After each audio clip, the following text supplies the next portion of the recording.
दिनिकिया विश्वकप्र प्रतिशोध T20 world कप्रे kangaroo को हराई सेमी रे भारत। रोहित शर्मा विस्फोरक इनिंग्स पर बॉलर मापचू बॉलिंग बल में संघर्षपूर्ण और रोमांचकर मुकाबला बाजी मारिला भारत। ऑस्ट्रेलिया को 24 रन हराई 2023 दिनिकिया विश्वकप फाइनल मधुर प्रतिशोध नहीं पारिछि रोहित बाहिनी।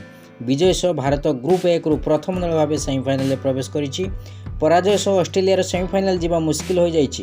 कंगारू दलर पराजय अफगानिस्तान को बड़ खुशी देइछि। चतुर्थ सेमिफाइनालिस्ट किए हेबो अफगानिस्तान बांग्लादेश मैचर फलाफल उपर स्पष्ट हेबो। प्रथम बैटिंग करिथिबा भारत रोहित शर्मा 92 रन बल में 5 विकेट हराई 205 रन करथिला।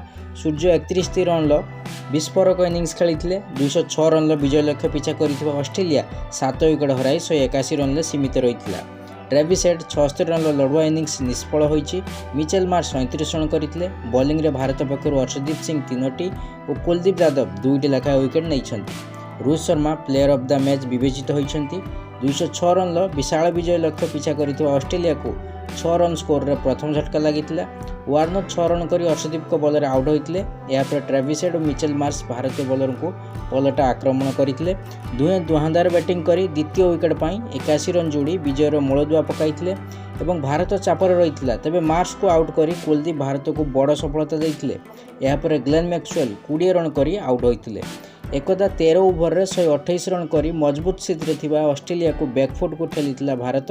गोटे पटे ट्रेविस हेड अर्धशतक हासिल करी मोर्जा संभाळिथिबा बेले अन्य पटे नियमित व्यवधान रे विकेट हराइथिला कंगारू दल। शेष आड़क भारतर बॉलर शाणित बॉलिंग करथिले। भारत सर्वदा मुंडबिंधार कारण पालटिथिबा हेड को आउट करी भारत को बड़ सफलता देइथिले बुमरा। हेड 43 बॉल रु 9टी चौका 4टी छक्का सह 76 रन करी पेवलिन फेरिथिले।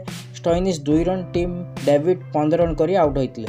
शेष में ऑस्ट्रेलिया 7 विकेट हराई 181 रन सीमित रहिथिला।